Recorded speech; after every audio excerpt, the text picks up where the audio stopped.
Good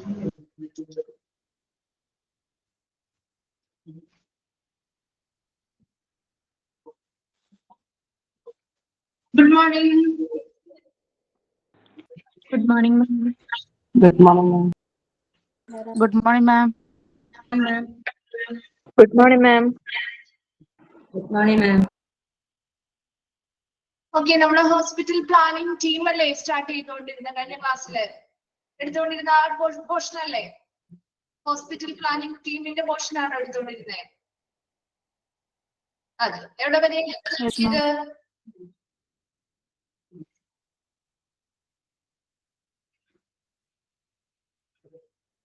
എത്ര just start ചെയ്തേ ഉള്ളൂ.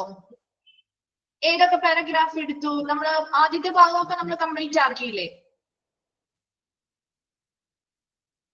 ആദ്യത്തെ 3 പാരഗ്രാഫ് കഴിഞ്ഞോ? 3 പാരഗ്രാഫ് കഴിഞ്ഞില്ലേ അല്ലേ? 3 പാരഗ്രാഫ് കഴിഞ്ഞു. ഓക്കെ, അത്രയും വരെയും നമ്മൾ കഴിഞ്ഞതാണ്. ക്ലിയർ ആണോ? അത്രയും ഇൻകറക്റ്റ് എന്ന് പറയുന്ന ആ ഒരു ഇടം വരെ അല്ലേ? ഓക്കെ, അത്രയും ക്ലിയർ ആണോ? ഓക്കെ ആണോ?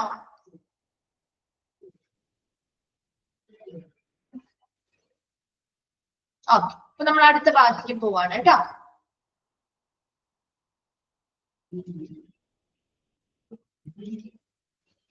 ഓക്കെ, ഇപ്പൊ നമ്മൾ നെക്സ്റ്റ് ഭാഗത്തേക്ക് പോവാണ്.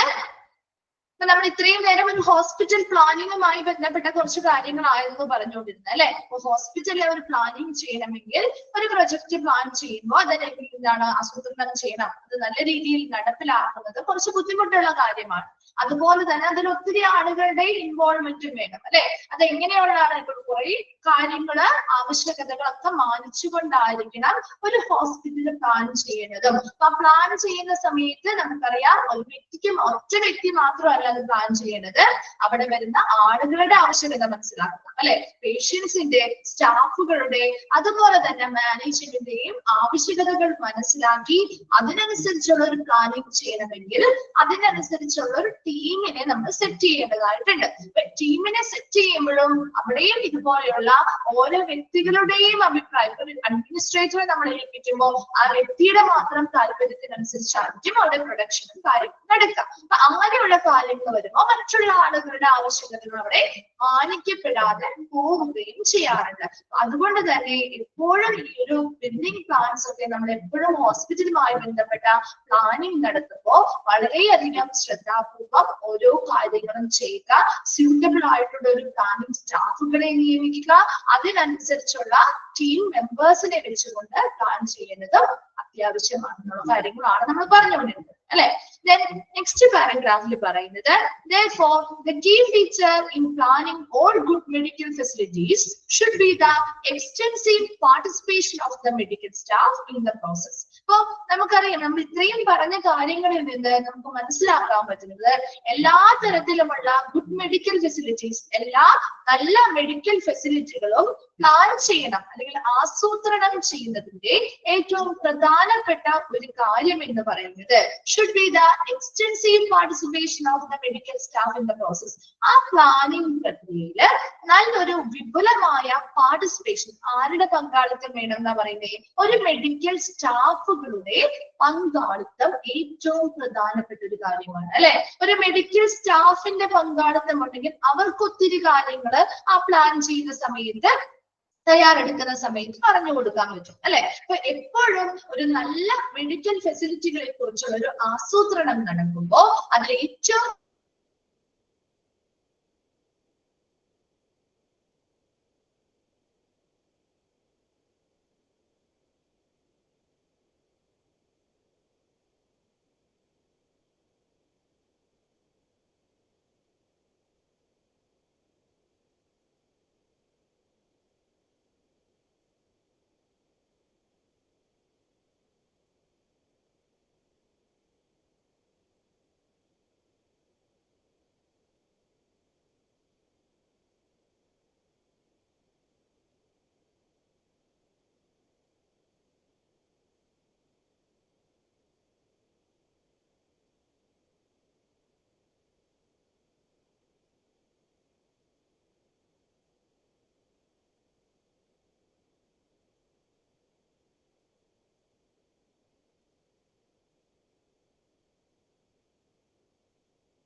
Okay, good morning.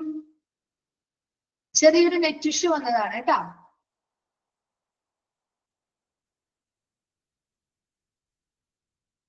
ഓക്കെ, ഇപ്പൊ നമ്മൾ എവിടെ എടുത്തോണ്ടിരുന്നേ? സെക്കൻഡ്, അടുത്ത പാരഗ്രാഫ് സ്റ്റാർട്ട് ചെയ്തു അല്ലെ? ഓക്കെ, നോക്കിയോ കേട്ടോ, കണ്ടിന്യൂ ചെയ്യാം കേട്ടോ.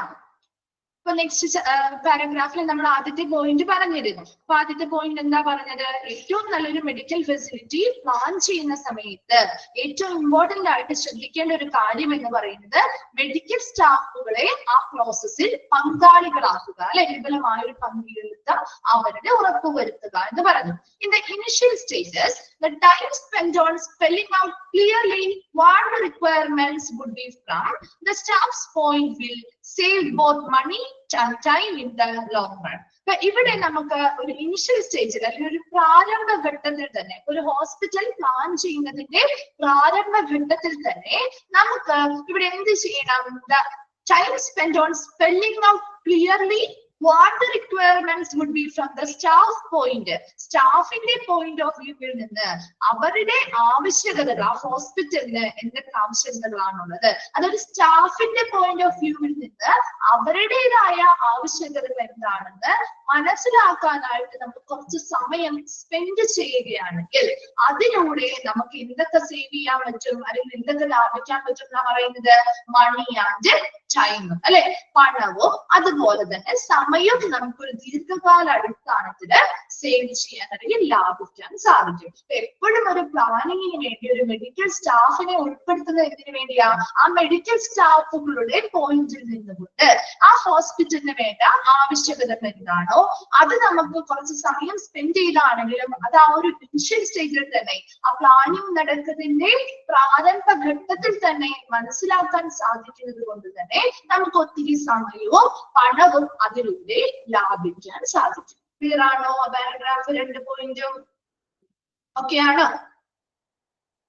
ഓ, then next പറയുന്നത് about 10 to 12% of the proposed outlay on construction budget can be saved if changes during the construction stage or shortly after the hospital commissioning are avoided. അപ്പൊ നമുക്ക് ഈ ഒരു കൺസ്ട്രക്ഷനുമായി ബന്ധപ്പെട്ട്, അതായത് കൺസ്ട്രക്ഷൻ സ്റ്റേജിൽ ഒന്നില്ലെങ്കിൽ ആ ഹോസ്പിറ്റൽ നിർമ്മിക്കുന്ന ആ നിർമ്മാണ ഘട്ടത്തിലോ അല്ലെങ്കിൽ shortly after the hospital commissioning ചെയ്ത ആരംഭഘട്ടത്തിൽ തൊട്ട് പിന്നാലെയോ നമുക്ക് ഇങ്ങനെയുള്ള ചേഞ്ചസ് വരുത്തുന്നത് ഒഴിവാക്കിയാൽ, ഇപ്പൊ നമ്മുടെ വീടൊക്കെ നമ്മൾ ബിൽഡ് ചെയ്ത് കഴിയുമ്പോൾ അല്ലെങ്കിൽ ആ കൺസ്ട്രക്ഷൻ നടത്തി കഴിഞ്ഞ് കഴിയുമ്പോഴോ അല്ലെങ്കിൽ ആ ഒരു കമ്മീഷൻ, ഇപ്പൊ നമ്മൾ ഹൗസ് വാമിംഗ് ഒക്കെ കഴിഞ്ഞ് നമ്മളൊരു എന്താണ് തൊട്ട് പിന്നാലെ നമ്മൾ എന്തെങ്കിലും ചേഞ്ചസ് ഒക്കെ വരുത്തണമെങ്കിൽ നമുക്ക് ഒത്തിരി തുക പിന്നെയും ചിലവാവില്ലേ?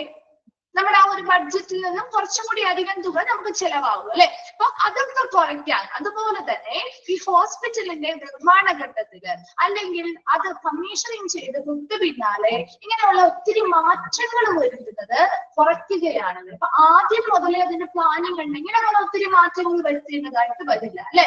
അല്ലാത്ത പക്ഷം നമ്മളിത് കൺസ്ട്രക്ട് ചെയ്യുന്ന സമയത്ത് ചിലപ്പോൾ ഒരെണ്ണം പണിത് അത് കഴിഞ്ഞ് പിന്നെ അതല്ല വേണ്ടത്, അത് അനുയോജ്യമല്ലാതെ തോന്നുമ്പോൾ ചിലപ്പോൾ മാറ്റി പണിയേണ്ടതായിട്ട് വരും. അങ്ങനെയുള്ള മാറ്റങ്ങൾ വന്നു കഴിഞ്ഞു, മാറ്റങ്ങൾ ഒഴിവാക്കി കഴിഞ്ഞാൽ, ചേഞ്ചസ് അവോയ്ഡ് ചെയ്ത് കഴിഞ്ഞാൽ നമുക്ക് ആ ഒരു കൺസ്ട്രക്ഷന് വേണ്ടി വെച്ചിരിക്കുന്ന അല്ലെങ്കിൽ നിർമ്മാണത്തിന് വേണ്ടി വെച്ചിരിക്കുന്ന ആ ഒരു നിർമ്മാണ ബഡ്ജറ്റിന്റെ 10 മുതൽ 12% വരെ നമുക്ക് ആ ഒരു നിശ്ചിതമായിട്ടുള്ള ഒരു തുകയുണ്ട്, അല്ലെ? നിർമ്മാണ ബഡ്ജറ്റിന് വേണ്ടി വെച്ചിരിക്കുന്ന ആ നിശ്ചിത തുകയിൽ നിന്ന് അല്ലെങ്കിൽ നിർദ്ദിഷ്ട തുകയിൽ നിന്ന് 10 മുതൽ 12% വരെ നമുക്ക് സേവ് ചെയ്യാൻ പറ്റും എന്ന് പറയുന്നത്, നമുക്ക് ലാഭിക്കാൻ സാധിക്കും. അടുത്ത point, the basic reason for the hospital existence, the patient and his human needs seem to have been subordinated many times in design consideration. But ഇവിടെ basic reason for hospitalന്റെ existence അല്ലെങ്കിൽ നിലനിൽപ്പിന്റെ ഏറ്റവും അടിസ്ഥാനപരമായിട്ടുള്ള ഒരു കാരണം എന്ന് പറയുന്നത് ആരാണ്? ഒരു ഹോസ്പിറ്റലിന്റെ ഏറ്റവും ഇമ്പോർട്ടന്റ് ആയിട്ടുള്ള ആള് പേഷ്യൻസ് ആണ് അല്ലെ. അപ്പൊ ഏറ്റവും എക്സിസ്റ്റൻസ് അല്ലെങ്കിൽ ആ ഹോസ്പിറ്റലിന്റെ അടിസ്ഥാനപരമായിട്ടുള്ള ഒരു നിലനിൽപ്പിന് കാരണം പേഷ്യൻസ് ആണ്. അതുപോലെ തന്നെ അവരുടെ ഹ്യൂമൻ നീഡ്സ് അല്ലെങ്കിൽ മാനുഷികമായിട്ടുള്ള ആവശ്യങ്ങൾ സീം ടു ഹാവ്. അപ്പൊ ഇങ്ങനെയുള്ള ആവശ്യങ്ങള് കാര്യങ്ങൾ ചില സമയങ്ങളിൽ ഈ ഡിസൈൻ കൺസിഡർ ചെയ്യുന്ന സമയത്ത് അല്ലെങ്കിൽ ഈ ഹോസ്പിറ്റൽ കൺസിഡർ ചെയ്യുമ്പോൾ അവരുടെ ഈ മാനുഷിക ആവശ്യങ്ങൾ ചിലപ്പോൾ സബോർഡിനേറ്റ് ചെയ്യാറുണ്ടെങ്കിൽ എന്താണ് താഴ്ന്ന് പോവാറുമുണ്ട്. ചിലപ്പോൾ ഇങ്ങനെയുള്ള ആവശ്യകതകൾ ചിലപ്പോൾ വലിയ രീതിയിൽ പരിഗണനകൾ കൊടുക്കാറും ഇല്ല. Then hospital which have been designed only to meet the health professional needs have failed to develop an environment which meets the patient's needs. അതായത് നമ്മളൊരു ഹോസ്പിറ്റൽ ഡിസൈൻ ചെയ്യുന്നു അല്ലെങ്കിൽ രൂപകൽപ്പന ചെയ്യുന്നു, അത് എന്തിനെ മാത്രം ബേസ് ചെയ്തുകൊണ്ടാണ്? അവിടെയുള്ള ഹെൽത്ത് പ്രൊഫഷണൽസിന്റെ ആവശ്യകതകൾ മാത്രം നിറവേറ്റുന്ന രീതിയിലുള്ളൊരു ഹോസ്പിറ്റലാണ് ഡിസൈൻ ചെയ്യുന്നതെങ്കിൽ അത് എന്താണ് ഫെയിൽ ആവുന്നത്? Fail to develop an environment which meet the patients need. അപ്പൊ അവിടെ ഏറ്റവും ഇമ്പോർട്ടൻസ് കൊടുത്തിരിക്കുന്നത് അവിടെയുള്ള ഹെൽത്ത് പ്രൊഫഷണൽസിന്റെ ആവശ്യകതകൾ നിറവേറ്റുന്ന രീതിയിലാണ് അവിടെ ബിൽഡ് ചെയ്തിരിക്കുന്നത്. അപ്പൊ അതുകൊണ്ട് തന്നെ അവിടെ ഒരു പേഷ്യന്റിന്റെ ആവശ്യകത നിറവേറ്റുന്ന ഒരു അന്തരീക്ഷം ചിലപ്പോ അവർക്ക് നൽകുന്നതിൽ ഇവർ പരാജയപ്പെട്ടേക്കാം. Then the planning team's views must relate to this regard for the needs of patients, staff and visitors alike unknown to the architects and the consultants skilled selling their own plan. For എപ്പോഴും ഒരു planning team വീക്ഷിക്കേണ്ടത് ആരുടെയൊക്കെ ആവശ്യകതകളാണ്? Needs of patients അല്ലെ. അവിടെയുള്ള പേഷ്യൻസിന്റെ ആവശ്യകതകൾ നോക്കണം, സ്റ്റാഫിന്റെ ആവശ്യകതകൾ നോക്കണം, വരുന്ന വിസിറ്റേഴ്സിന്റെയും സമാനമായ ആവശ്യകതകൾ ഒരേപോലെ നിറവേറ്റി നൽകുന്ന രീതിയിലായിരിക്കണം അല്ലെ.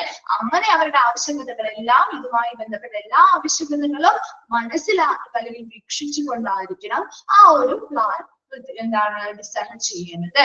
And not the architects and the consultants selling their own plan. അപ്പൊ അവരുടെ അതായത് ഒരു ആർക്കിടെക്റ്റിന്റെ അല്ലെങ്കിൽ ഒരു കൺസൾട്ടന്റിന്റെ അവരുടെ സ്വന്തം പ്ലാനുകളെ വിറ്റഴിക്കുക അല്ലെങ്കിൽ ഒരു സ്വന്തം പ്ലാനിനനുസരിച്ച് ഇപ്പൊ അവരുടെ ഒരു ആർക്കിടെക്ട് വന്നു അല്ലെങ്കിൽ ഒരു കൺസൾട്ടന്റ് വന്നു, അവരുടെ സ്വന്തം പ്ലാൻ വിറ്റ് പോവുക അല്ലെങ്കിൽ സ്വന്തം പ്ലാൻ അവർക്ക് വിറ്റഴിക്കുക, അതിലൂടെ അവരുടെ സ്വന്തം ഇഷ്ടത്തിനുള്ള ഒരു പ്ലാൻ തയ്യാറാക്കി നൽകുകയല്ല ആ ഒരു ടീം ചെയ്യേണ്ടത്. മറിച്ച് എന്താണ്? അവിടെയുള്ള പേഷ്യൻസിന്റെയും സ്റ്റാഫുകളുടെയും വിസിറ്റേഴ്സിന്റെയും ആവശ്യകതയ്ക്ക് അനുസരിച്ചുള്ള ഒരു പ്ലാനിങ് അല്ലെങ്കിൽ ഡിസൈൻ ആയിരിക്കണം ഇവരുടെ വീക്ഷണത്തിൽ അവിടെ രൂപപ്പെടുത്തേണ്ടത് എന്നാ പറയുന്നത്. നെക്സ്റ്റ് പാരഗ്രാഫിൽ എന്താണ് പറഞ്ഞത്?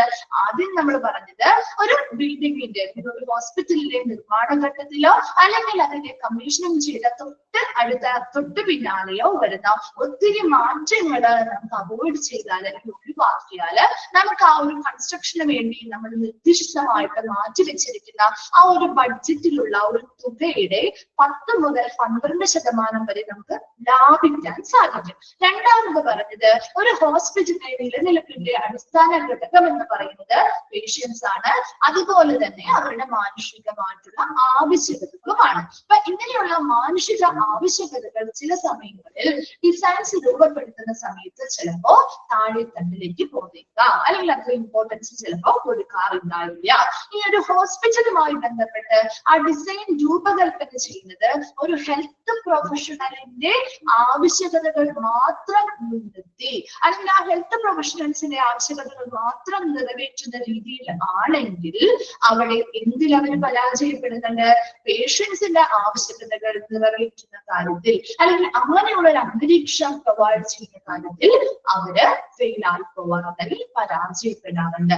എപ്പോഴും ഒരു പ്ലാനിംഗ് ടീം എപ്പോഴും വീക്ഷിക്കേണ്ടത് വരുന്ന പേഷ്യൻസിന്റെ സ്റ്റാഫിന്റെ വിസിറ്റേഴ്സിന്റെയും ഒരേപോലെയുള്ള ആവശ്യകതയാണ്, അല്ലാതെ അവിടെ വരുന്ന ആർക്കിടെക്റ്റിന്റെയോ കൺസൾട്ടിന്റെയോ അവർക്ക് സ്വന്തമായിട്ടുള്ള ഡിസൈനോ കാര്യങ്ങളോ വിറ്റഴിക്കുക അല്ലെങ്കിൽ ആ രീതിയിലുള്ള ഡിസൈൻ രൂപകൽപ്പന ചെയ്യുക എന്നതല്ല.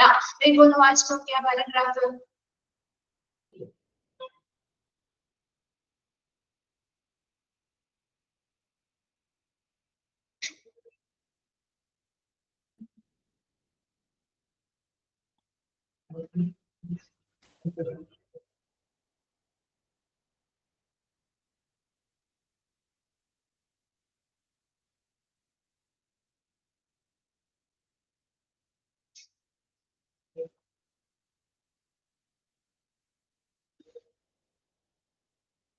ഓക്കെ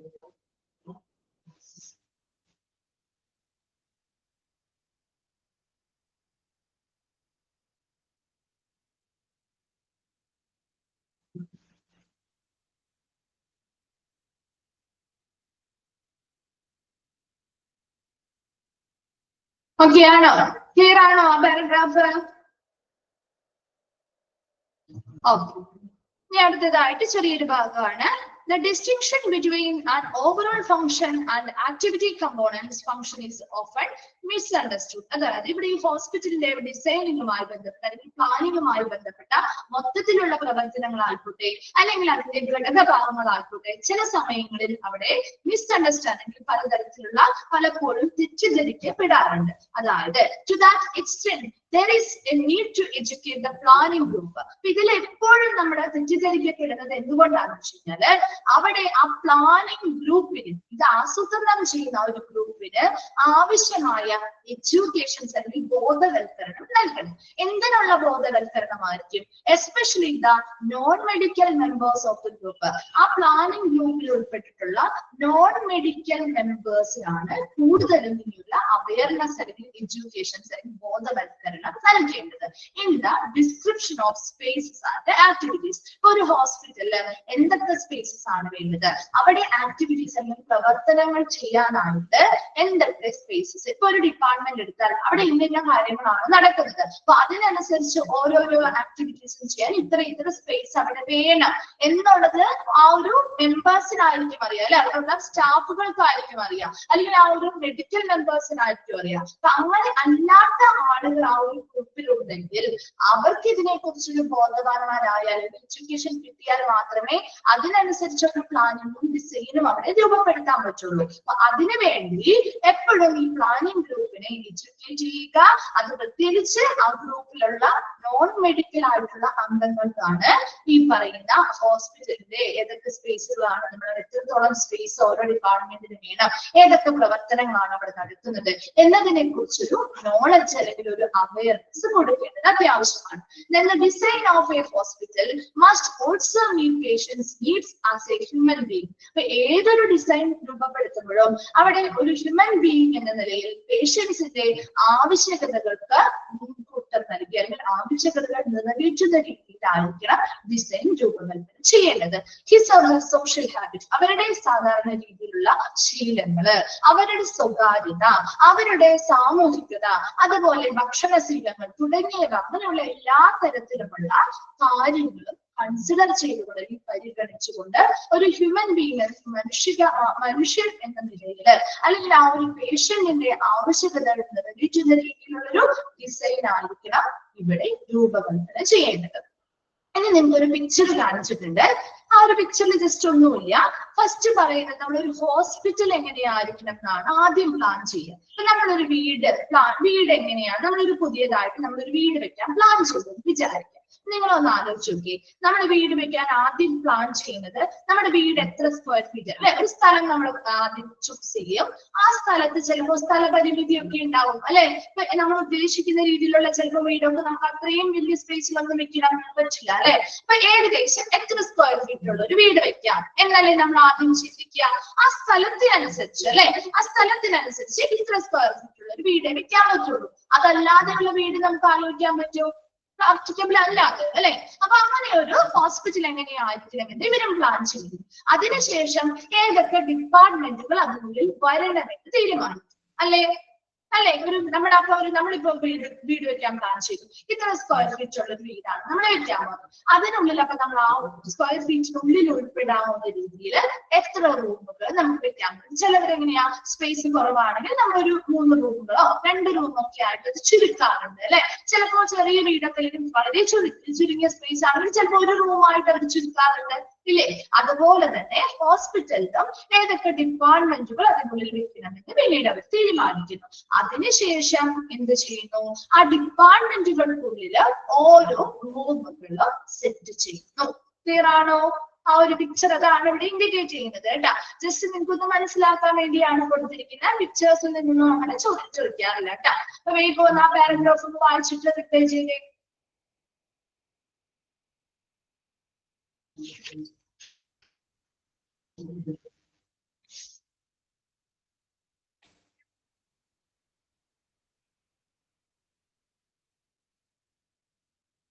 ഓക്കെ,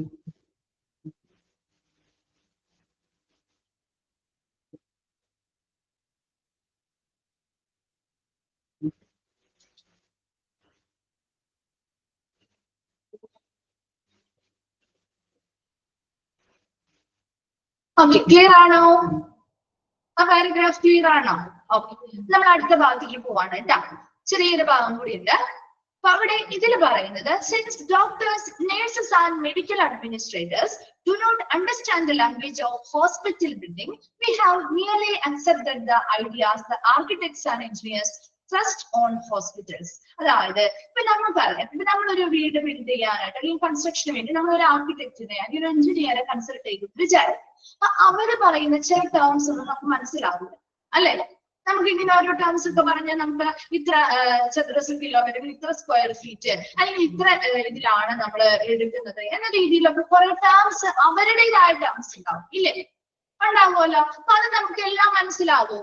ഇല്ല, സ്വാഭാവികമായിട്ട് നമുക്കത് മനസ്സിലാവില്ല. അപ്പൊ അതുപോലെ തന്നെ ഒരു ഹോസ്പിറ്റൽ പ്ലാൻ ചെയ്യുന്ന സമയത്ത് അപ്പൊ അവിടെ ചിലപ്പോ ഡോക്ടേഴ്സിനാവാം, അല്ലെങ്കിൽ നഴ്സസിനെ ആവാം, അല്ലെങ്കിൽ അവിടുത്തെ മെഡിക്കൽ അഡ്മിനിസ്ട്രേറ്റേഴ്സിനോ do not understand the language of hospital building.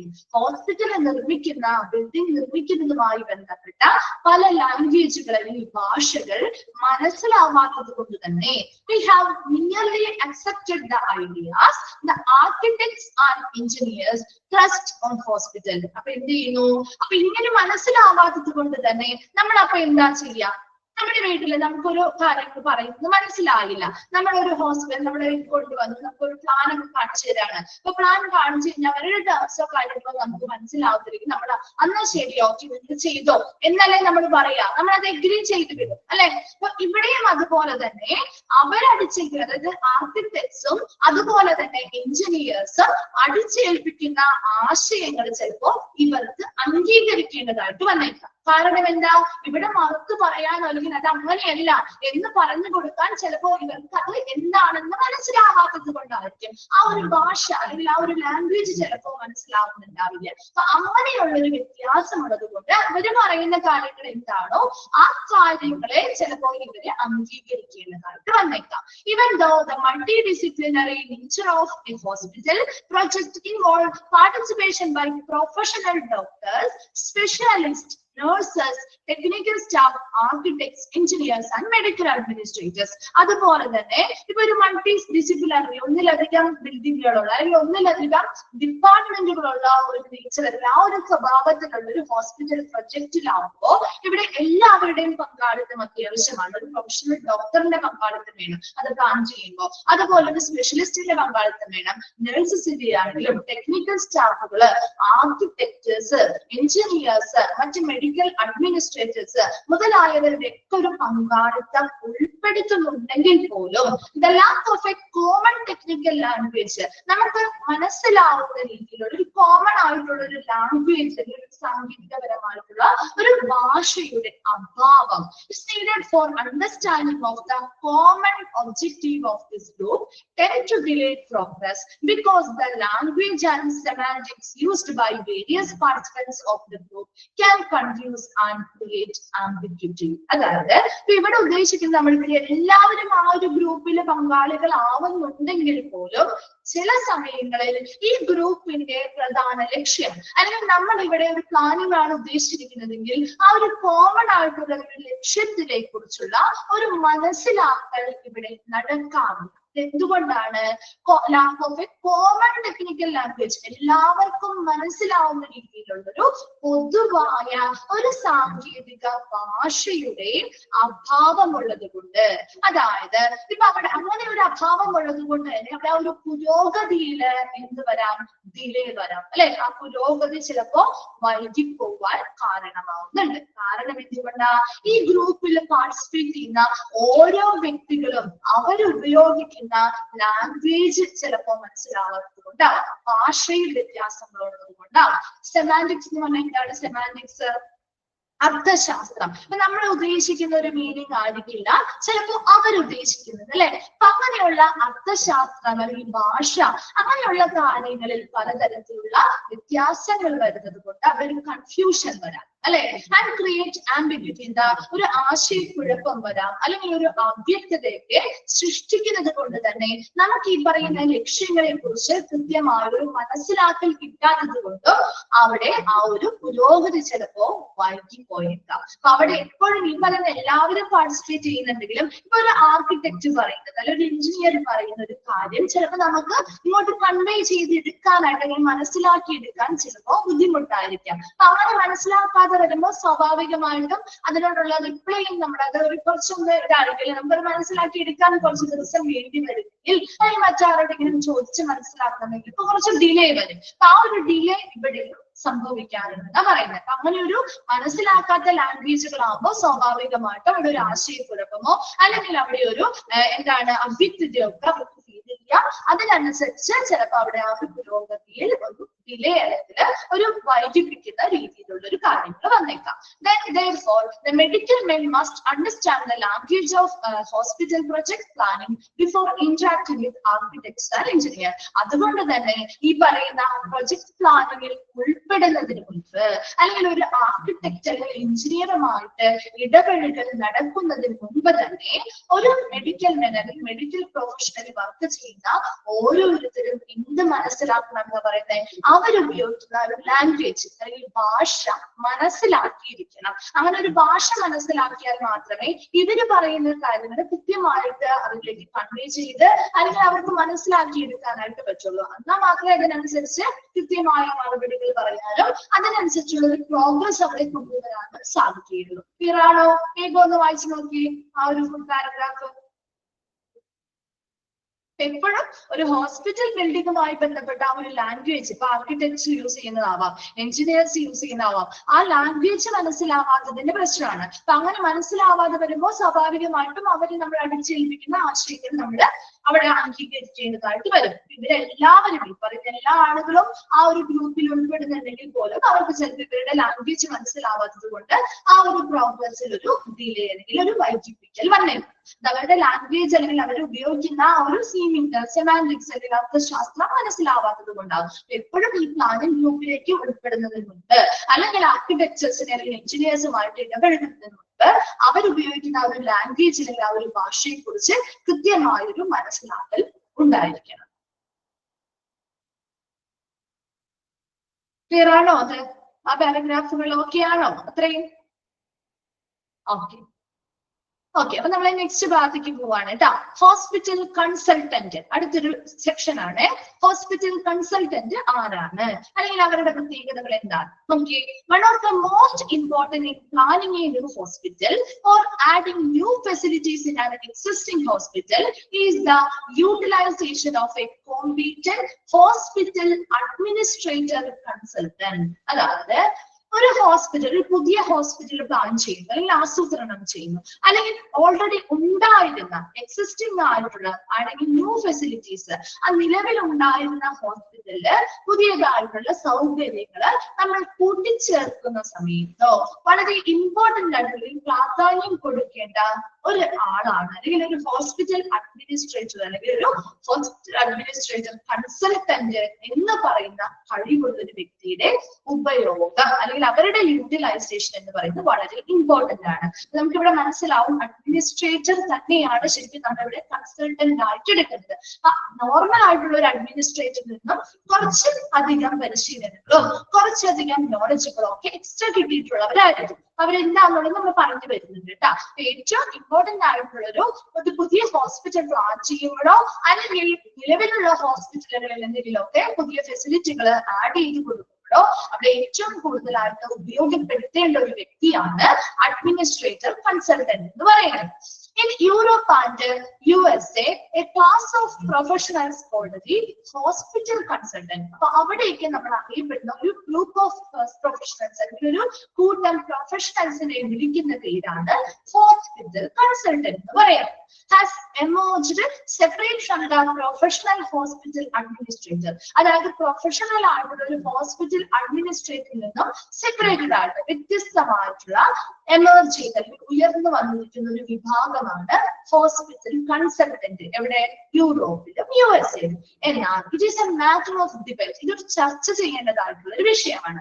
Whether such strict compartmentalisation is useful or even necessary. അതായത് ഒരു അഡ്മിനിസ്ട്രേറ്ററുമായി ബന്ധപ്പെട്ട ഒരു കൺസൾട്ടന്റ് എന്ന് പറയുന്ന പോസ്റ്റും ഈ പറയുന്ന ഹോസ്പിറ്റൽ കൺസൾട്ടന്റ് എന്ന് പറയുന്ന മറ്റൊരു പോസ്റ്റും രണ്ടും തമ്മിൽ അത് രണ്ടും വെവ്വേറെയാണോ, അത് യൂസ്ഫുൾ ആണോ, രണ്ടും സെപ്പറേറ്റ് ചെയ്യുന്നതിന്റെ ഉപയോഗം എന്താണ്, അല്ലെങ്കിൽ ഉപയോഗമുണ്ടോ, അല്ലെങ്കിൽ അത് വളരെ അനിവാര്യമാണോ, അത് രണ്ടും ഒരു വ്യക്തികളായാലും കൊടുക്കുന്നുണ്ടോ, അങ്ങനെയുള്ള എല്ലാ കാര്യങ്ങളെ കുറിച്ചും ഒരു ചർച്ച ചെയ്യേണ്ടതായിട്ടുള്ള ഒരു വിഷയമാണ്. എന്നിരുന്നാൽ പോലും ശരിക്കും ഒരു ഹോസ്പിറ്റൽ കൺസൾട്ടന്റ് അല്ലെങ്കിൽ ഒരു അഡ്മിനിസ്ട്രേറ്റീവ് കൺസൾട്ടന്റ് എന്ന് പറയുന്നത് A professional trained as a hospital administrator with adequate experience can profitably combine the job of hospital consultant and administrator. അപ്പോൾ നമ്മൾ ഇവിടെ പഠിക്കാൻ പോകുന്നത് ഒരു ഹോസ്പിറ്റൽ കൺസൾട്ടന്റ് എന്ന് പറഞ്ഞാൽ ശരിക്കും ഒരു പ്രൊഫഷണലി ട്രെയിൻഡ് ആയിട്ടുള്ള ഹോസ്പിറ്റൽ അഡ്മിനിസ്ട്രേറ്റർ ആണ്. മനസ്സിലാവുന്നുണ്ടല്ലോ? ഒരു പ്രൊഫഷണലി ട്രെയിൻഡ് ആയിട്ടുള്ള പരിശീലനം ലഭിച്ച ഒരു ഹോസ്പിറ്റൽ അഡ്മിനിസ്ട്രേറ്റർ ആണ്. അതോടൊപ്പം തന്നെ അവർക്ക് മറ്റെന്തിനു കൂടി ഒരു കഴിവുണ്ട്? വിത്ത് ആഡിക്വേറ്റ് എക്സ്പീരിയൻസ്, ആവശ്യമായ അനുഭവ പരിചയവും ഇവർക്ക് ഉണ്ടായിരിക്കും. അങ്ങനെയുള്ള ഒരു വ്യക്തിക്ക് അല്ലെങ്കിൽ ഒരു ഹോസ്പിറ്റൽ അഡ്മിനിസ്ട്രേറ്ററിന് ഈ പറയുന്ന രണ്ട് ജോലികളും, ഏതൊക്കെ ജോലികളാ? ഹോസ്പിറ്റൽ കൺസൾട്ടന്റ് എന്ന് പറയുന്ന ജോലി ആയിക്കോട്ടെ, അഡ്മിനിസ്ട്രേറ്റർ എന്ന് പറയുന്ന ജോലി ആയിക്കോട്ടെ, ഇവ രണ്ടും ഒരുമിച്ച് സംയോജിച്ച് വളരെ ലാഭകരമായിട്ട് ചെയ്തു തീർക്കാനുള്ളൊരു കഴിവുണ്ടായിരിക്കും. ക്ലിയർ ആണോ? ഒരു ഹോസ്പിറ്റൽ അഡ്മിനിസ്ട്രേറ്റർ കൺസൾട്ടന്റ് അല്ലെങ്കിൽ ഒരു ഹോസ്പിറ്റൽ കൺസൾട്ടന്റ് എന്ന് പറയുന്നത് ശരിക്കും നമ്മുടെ US-ലും യൂറോപ്പിലും USA-ലും ഒക്കെ എന്താണ്, അവർക്ക് സെപ്പറേറ്റ് ആയിട്ട് ഒരു ഹോസ്പിറ്റൽ കൺസൾട്ടന്റ് എന്നൊരു പോസ്റ്റ് പുതിയതായിട്ട് വന്നിട്ടുണ്ട്. എന്നാൽ പോലും നമ്മുടെ നാടുകളിലൊക്കെ ഇപ്പോഴും എങ്ങനെ തന്നെയാ അഡ്മിനിസ്ട്രേറ്റീവ് കൺസൾട്ടന്റ് അല്ലെങ്കിൽ ഒരു ഹോസ്പിറ്റൽ കൺസൾട്ടന്റ് എന്ന് പറഞ്ഞാല് അവർ പ്രൊഫഷണലി ട്രെയിൻഡ് ആയിട്ടുള്ള നല്ല എക്സ്പീരിയൻസ്ഡ് ആയിട്ടുള്ള ഹോസ്പിറ്റൽ അഡ്മിനിസ്ട്രേറ്റേഴ്സ് തന്നെയാണ്. അവർക്ക് ഈ പറയുന്ന രണ്ട് ജോലികളും, ഹോസ്പിറ്റൽ കൺസൾട്ടന്റ് ആയിട്ട് വർക്ക് ചെയ്യാം അല്ലെങ്കിൽ അഡ്മിനിസ്ട്രേറ്റർ എന്ന് പറയുന്ന ജോലിയും, രണ്ടും അവർക്ക് എന്ത് ചെയ്യാൻ പറ്റും? ഒരുമിച്ച്, അല്ലെ, ഒരുമിച്ച് ഒരേപോലെ നമുക്ക് എന്ത് സംയോജിപ്പിച്ചുകൊണ്ട് ലാഭകരമായിട്ട് ചെയ്തു തീർക്കാനുള്ളൊരു കഴിവും അവർക്ക് ഉണ്ടായിരിക്കും, അല്ലെങ്കിൽ അതിന് അവർക്ക് സാധിക്കും. ക്ലിയർ ആണോ? മനസ്സിലായോ എന്താണെന്നുള്ളത്? Such A professional. ഇങ്ങനെയുള്ള ഒരു പ്രൊഫഷണലിനെ നമ്മൾ വിളിക്കുന്ന പേരാണ് ഹോസ്പിറ്റൽ കൺസൾട്ടന്റ്. അപ്പൊ ഹോസ്പിറ്റൽ കൺസൾട്ടന്റ് എന്ന് പറയുമ്പോൾ നിങ്ങൾ മനസ്സിലാക്കേണ്ടതായിട്ടുള്ള കാര്യം, ഒരു പ്രൊഫഷണലി ട്രെയിൻഡ് ആയിട്ടുള്ള നല്ല മതിയായിട്ടുള്ള എക്സ്പീരിയൻസ് ലഭിച്ചിട്ടുള്ള ഒരു ഹോസ്പിറ്റൽ അഡ്മിനിസ്ട്രേറ്റർ ആണ്. അവർക്ക് എന്ത് ജോലികളൊക്കെ ചെയ്യാനുള്ള കഴിവുണ്ടാവുന്ന പറഞ്ഞ് എന്തൊക്കെ ജോലികൾ ചെയ്യാൻ സാധിക്കും? ഹോസ്പിറ്റൽ കൺസൾട്ടന്റ് എന്ന് പറയുന്ന ജോലിയും അഡ്മിനിസ്ട്രേറ്റർ എന്ന് പറയുന്ന ജോലിയും, രണ്ട് ജോലിയും അവർക്ക് ഒരേപോലെ സംയോജിച്ചുകൊണ്ട് ചെയ്യാൻ കഴിയുന്ന പ്രൊഫഷണൽ ആയിട്ടുള്ള ആളുകളെ നമ്മൾ വിളിക്കുന്ന പേരാണ് ഹോസ്പിറ്റൽ കൺസൾട്ടന്റ് എന്ന് പറയും. ക്ലിയർ ആണോ? ആ ഒരു പാരഗ്രാഫ് ക്ലിയർ ആണോ? Okay. Then അടുത്തത് നോക്കാം. An experienced hospital consultant would have had opportunities to study the operation of many hospitals and similar institutions, to work in different kinds of situations and to compare ideas and developments with others in the medical care field. ഇനി എന്താണ് രണ്ടാമത്തെ പാരഗ്രാഫിൽ പറയുന്നത്? നോക്കി, ഒരു experienced ആയിട്ടുള്ള ഒരു hospital കൺസൾട്ടന്റിന് ആ വ്യക്തിക്ക് would have opportunities, എന്തിനുള്ള അവസരങ്ങളൊക്കെയാണ് കിട്ടുന്നത്? To study the operation of many hospitals, നിരവധി ഹോസ്പിറ്റൽ, പല പല ഹോസ്പിറ്റലുകളെ കുറിച്ചുള്ള അവിടുത്തെ പ്രവർത്തനങ്ങളെ കുറിച്ച് പഠിക്കാൻ. അതുപോലെ തന്നെ സിമിലർ ആയിട്ടുള്ള ഇൻസ്റ്റിറ്റ്യൂഷൻ, രണ്ട് രീതിയിലുണ്ട്. വ്യത്യസ്തമായ സ്ഥാപനങ്ങൾ, ഹോസ്പിറ്റലുകളാവാം, അല്ലെങ്കിൽ ഒരേപോലെയുള്ള ഹോസ്പിറ്റലിൽ സമാനമായിട്ടുള്ള സ്ഥാപനങ്ങളുടെയോ പ്രവർത്തനങ്ങൾ എങ്ങനെയാണ് എന്ന് പഠിക്കാനുള്ളൊരു ഓപ്പർച്യൂണിറ്റി കിട്ടുന്നുണ്ട്. To work in different kinds of situation, പല സിറ്റുവേഷൻ അനുസരിച്ച് വർക്ക് ചെയ്യാനുള്ള ഒരു അവസരം കിട്ടുന്നുണ്ട്.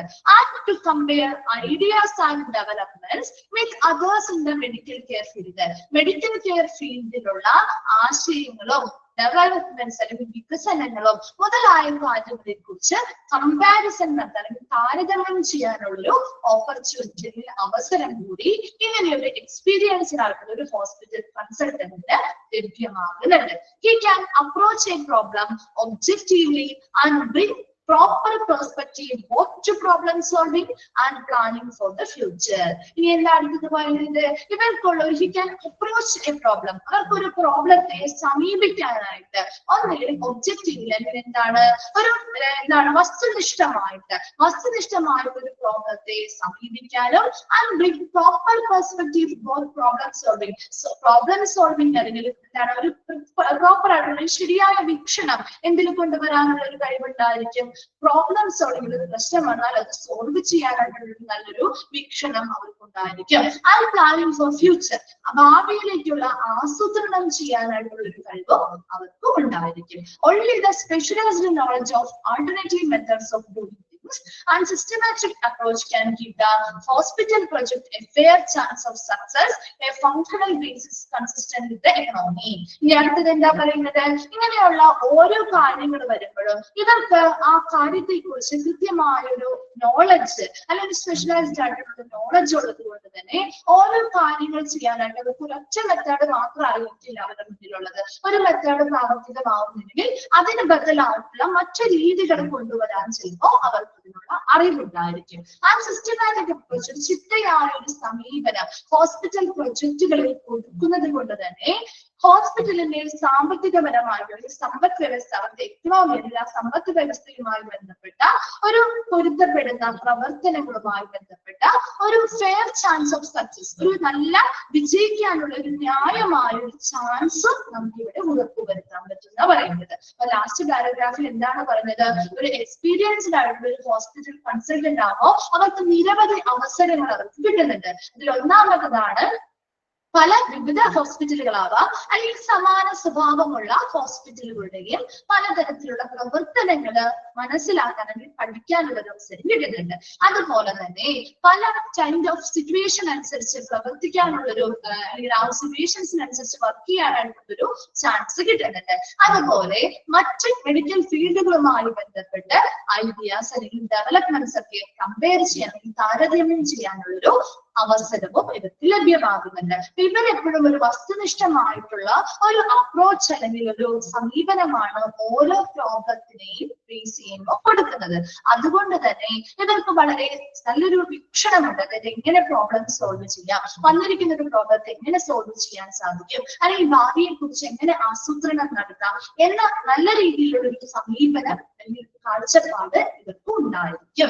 ഇനി ഇങ്ങനെ ഒരു സ്പെഷ്യലൈസ്ഡ് ആയിട്ടുള്ള നോളജുകള് അവർക്ക് ഓരോ പ്രോബ്ലത്തെയും ഫേസ് ചെയ്യുമ്പോൾ നോളജ്, സ്പെഷ്യലൈസ്ഡ് ആയിട്ടുള്ള നോളജ് അല്ലെങ്കിൽ അറിവുള്ളത് കൊണ്ട് തന്നെ ഓരോ കാര്യങ്ങൾ ചെയ്യുമ്പോഴും അതിന് ഒരു മെത്തേഡ് പറ്റിയില്ലെങ്കിൽ അതിന് ബദലായിട്ടുള്ള മറ്റു മെത്തേഡുകൾ എന്തായിരിക്കണം എന്ന് അറിയാൻ പറ്റും. അതുപോലെ ഒരു ചിട്ടയായ ഒരു അപ്രോച്ച് അല്ലെങ്കിൽ സമീപനം ഹോസ്പിറ്റൽ പ്രൊജക്റ്റിൽ കൊണ്ടുവരുന്നത് കൊണ്ട് തന്നെ അവർക്ക് ഒരു സമ്പദ് വ്യവസ്ഥയെ മുന്നിൽ നിർത്തിക്കൊണ്ട് അല്ലെങ്കിൽ അവർക്ക് ഫിനാൻഷ്യൽ കാര്യങ്ങളെ മുന്നിൽ നിർത്തിക്കൊണ്ട് തന്നെ ഈ പറയുന്ന പ്രൊജക്റ്റുകള് ഒരു സക്സസ്ഫുൾ ആക്കി കൊണ്ടുവരാൻ അല്ലെങ്കിൽ ഒരു വിജയകരമാക്കി കൊണ്ടുവരാനുള്ള ഒരു ഫെയർ ചാൻസ് അല്ലെങ്കിൽ ഒരു ന്യായമായ ചാൻസും ഇതിന്റെ മുന്നിൽ ഇവർക്ക് ഉണ്ടായിരിക്കും. നിങ്ങൾക്ക് ഒന്ന് വായിച്ചു നോക്കിയാൽ പാരഗ്രാഫ്.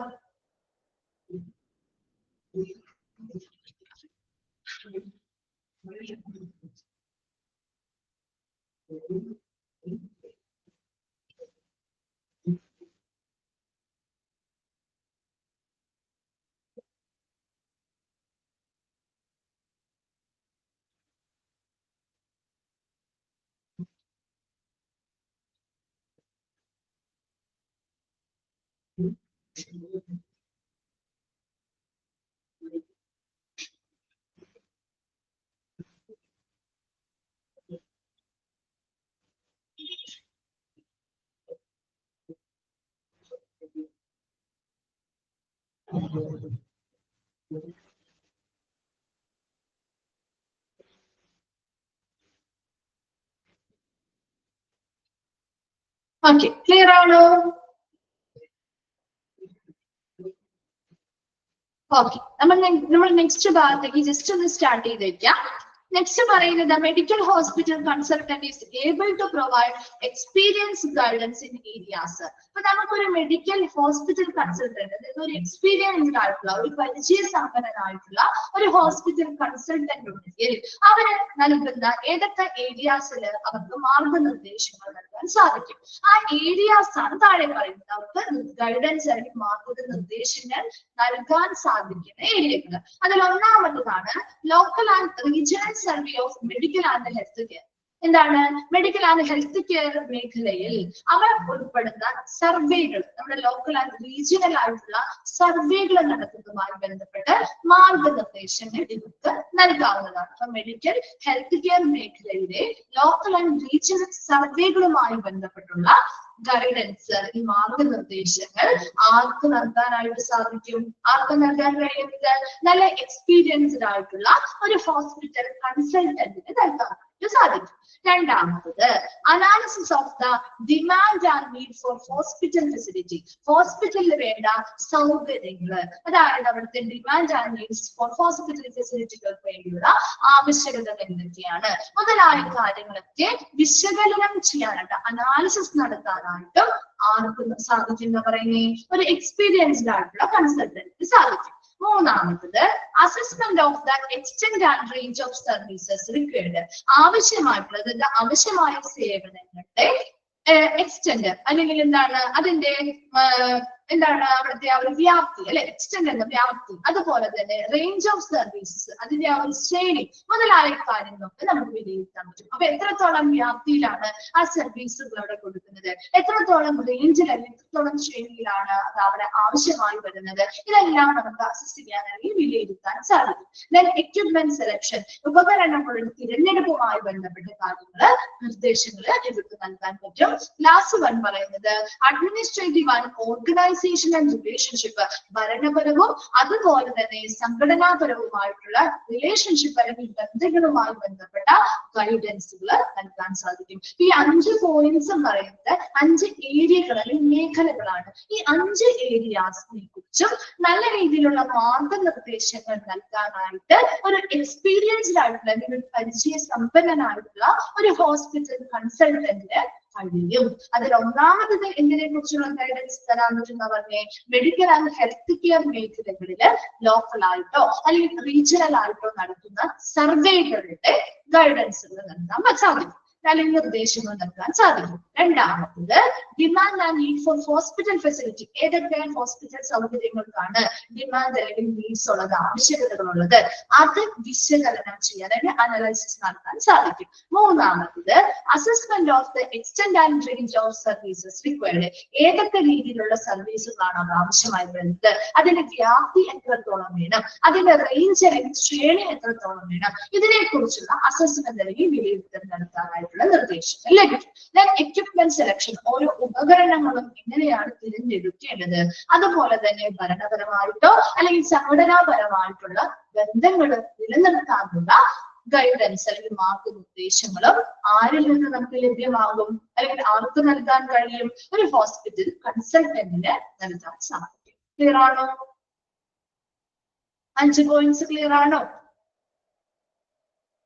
ഓക്കെ, ബാക്കി നമുക്ക് നെക്സ്റ്റ് ക്ലാസ്സിൽ എടുക്കാം കേട്ടോ. വായിച്ചിട്ടുണ്ടോ? ഇന്ന് വായിച്ചിട്ട് വരണേ. Thank you.